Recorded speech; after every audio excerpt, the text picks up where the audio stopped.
And 2020 has been an incredible tough year for Alaskans. 2020 has been like no other. There's 40,000 Alaskans that do not have a job in Alaska today that had one last year. We are fifth in the nation of the worst job loss per capita for COVID. Since 2020, there are 37% less small business in Alaska. Even you think oil companies should pay more, 2020 is the wrong year to do something like this. Ballot measure 1 is risky and reckless. So therefore I vote no on 1 because it's bad for Alaska, bad for Alaskans, and bad for jobs. And it puts our economy with this short-sighted fix further at risk at a very high risk time. Even without COVID, this shouldn't even be on the ballot. But I understand why it's on the ballot, the frustration. They tried to work it through the channels and it always got defeated and never was pushed forward. So they're using the ballot measure to try to get a sounding voice. But let's look at what a company has to do to get to production. First, they front end money for studies, shooting seismic, buying leases. Leases are obtained from the owners of the land. In Alaska case, it's generally the state of Alaska or the federal government. Once a prospect is approved, exploration drilling will be conducted, and if it can compete for funds internally, it will be done. An oil company is doing real well if they have discoveries approaching 30%. So 70% of their money they sink is lost with no return. If successful, they continue to spend money and compete internally for that money to develop. Going to develop takes years, but money comes into our state and more jobs are created. Not just in the oil patch, but outside. For every 1 job, there are 15 more jobs created in Alaska. Restaurants, fishing, tourism, clothing stores. Eventually this development moves into production. As stated earlier, to do all this, they need leases. With these leases, you have to pay for them up front, and you also have to agree to pay a royalty to the state of Alaska. And a lot of people don't know this, but in Alaska, the royalty or Alaska's share is 12.5%. This 12.5% share is off the gross and is what is Alaska's share for the state of Alaska.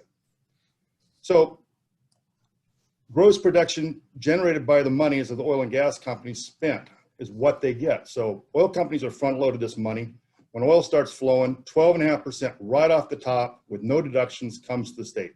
So 1 out of 8 barrels comes to the state.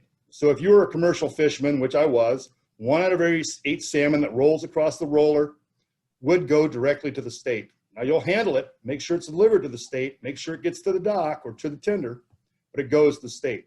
If you're out there at Homer Jeans and you have 100 jeans that you sell, 13 of them, if you're a resource, state, but they're not a resource business, would go to the state right off the bat.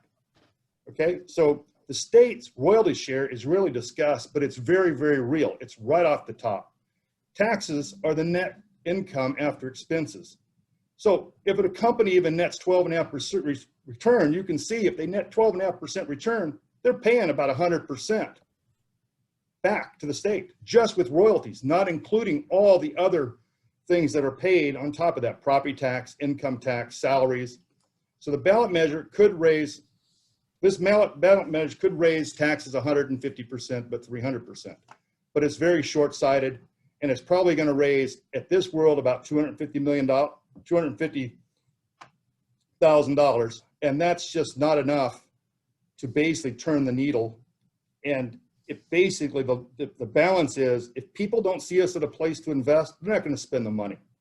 And we should not be basically taxing a declining business when businesses are going down and the economy is going down. We should try to promote development and production of our areas. I know the other speaker, is against that, against resource development. In 2012, she's on notice in the Homer News talking about it, that we should be putting things in renewable and not resource development. And this is one thing I think a lot of people want to do. They want to stop resource development in the state of Alaska. Alaska, if we were a country, would be eighth in the world as a country in resource opportunities. And we don't take advantage of that. So this ballot measure could raise production taxes 150 to 300%. 30 seconds. Okay. Tax policy should be done carefully in consideration with a healthy input from everybody. But what is Fair Share's next move? Are they going to go after resources like fishing, tourism, mining, and timber for their fair share? You cannot ignore this. What are they going to jump to next to fix this instead of giving thoughtful consideration on how we move Alaska forward in a responsible way? Thank you.